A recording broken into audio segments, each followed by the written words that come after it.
Captain Midnight. The Witcher 3 is my favorite game of the last decade. I don't think a game has transported me to another world as well as that one has, and unlike a lot of other RPGs, it managed to fill it with characters that I actually cared about. So I was thrilled to hear that Netflix will be bringing Geralt to our screens, probably sometime next year. But adapting fantasy is notoriously difficult. A few wrong decisions and you can end up with a bad show that won't satisfy the fans of the games or the books. So here's my list of the 5 things that The Witcher show needs to have if it's going to be the Game of Thrones level success that I'm sure Netflix hopes it will be. Feel free to let me know what your ideas are below. And, like and subscribe and all that good stuff. Number 5. An actual sense of humor. This one may seem simple, but I think it's hard to overestimate just how important it is. If you've never been exposed to the Witcher franchise, it's easy to assume that it's not exactly a laugh a minute. I mean, just look at this guy, he's so scowly. I mean, it's a dark fantasy, right? That must mean that it takes itself super seriously and jokes would feel out of place. When, really, that couldn't be farther from the truth. Geralt can be one of the funniest characters in gaming, and his stoicism hides one of the sharpest dry wits in fantasy. And he's not the only one. The series' supporting cast is stacked with characters that are quick-witted, fun to spend time with, and have a pretty highbrow sense of humor. This isn't to say that the show needs to be Kimmy Schmidt or something, but think about it.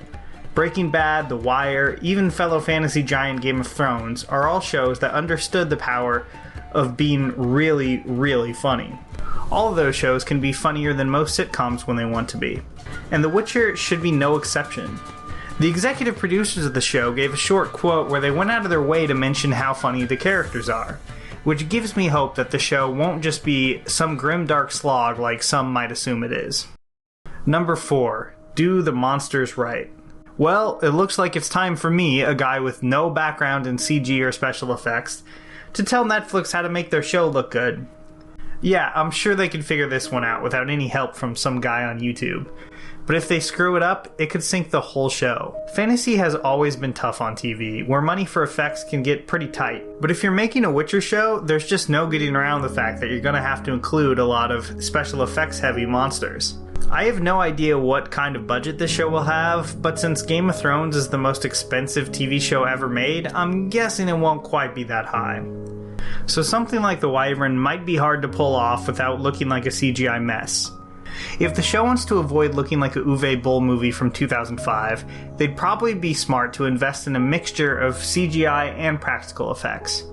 After all, that's how Jurassic Park, a movie from 1993, manages to still look pretty good today. This goes for stuff like The Drowners too. Let's get some makeup people in there and use actual actors and stuntmen. I mean, how much better do the orcs from the Two Towers look than the CG cartoons in the Hobbit movies? Exactly. Let's try to steer away from fully computer-generated creatures and create something practical that could actually stand the test of time. Unless the show turns out to be like CGI animated or a cartoon or something. In that case, just forget this whole section, I guess. Number 3. Keep the continent weird. How many times have you picked up an RPG to run around in a vaguely Tolkien-esque world fighting vaguely Tolkien-esque orcs? If you play many games, that number is probably pretty high, and it's not just games. Fantasy novels suffered from playing it safe and sticking a little too close to Middle-earth inspired worlds for decades.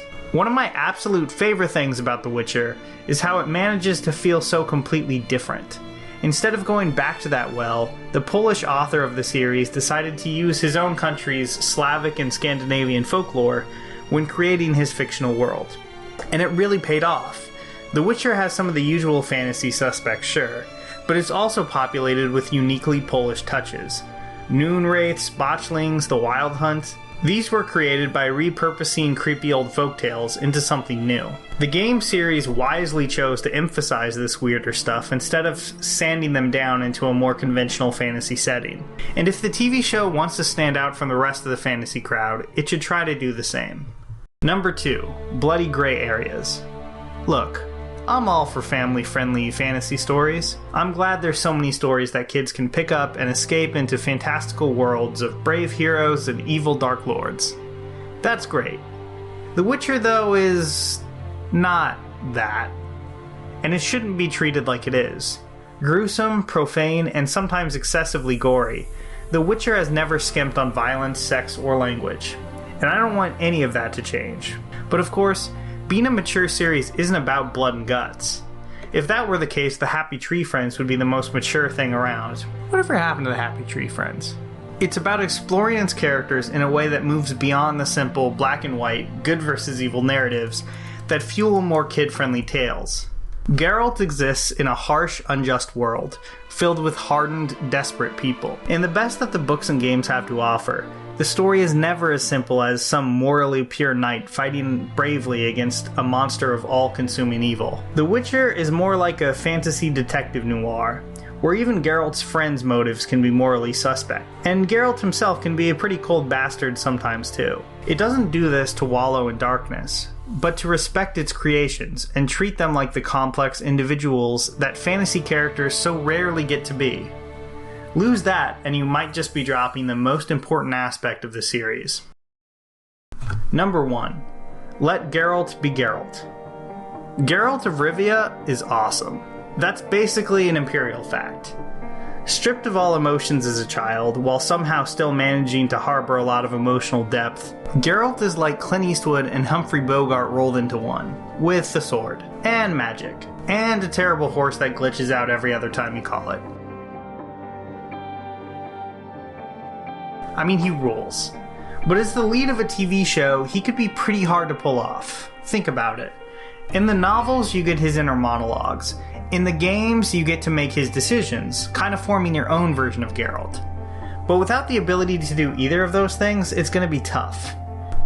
He's a character with a ton going on internally, but on the outside, he's basically always gruff, fairly quiet, and in control. If he isn't written well, he could easily come off as a pretty two-dimensional badass. To avoid this, the show needs to go out of their way to portray the many sides of Geralt. Using characters like Ciri, Dandelion, and Triss to bounce off of, the producers need to make sure that viewers understand that he's a lot more than just some mean, scowling dude. They need to invest a lot of screen time into deconstructing who he is as a person, not just do some exposition dump about Witchers and call it a day.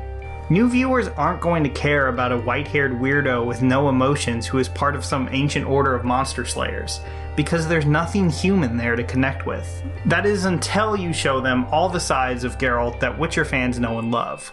The friend, the lover, the surrogate father. Give people more than just the usual spiel of exposition that we get at the beginning of every fantasy movie, and get people invested in who Geralt is, not just what he does.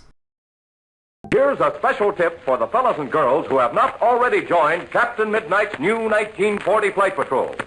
You'd better hurry up and join at once, because there's a big adventure ahead. The thing to do now is to get started, because we're going to have not only barrels of fun, but loads of free gifts and prizes.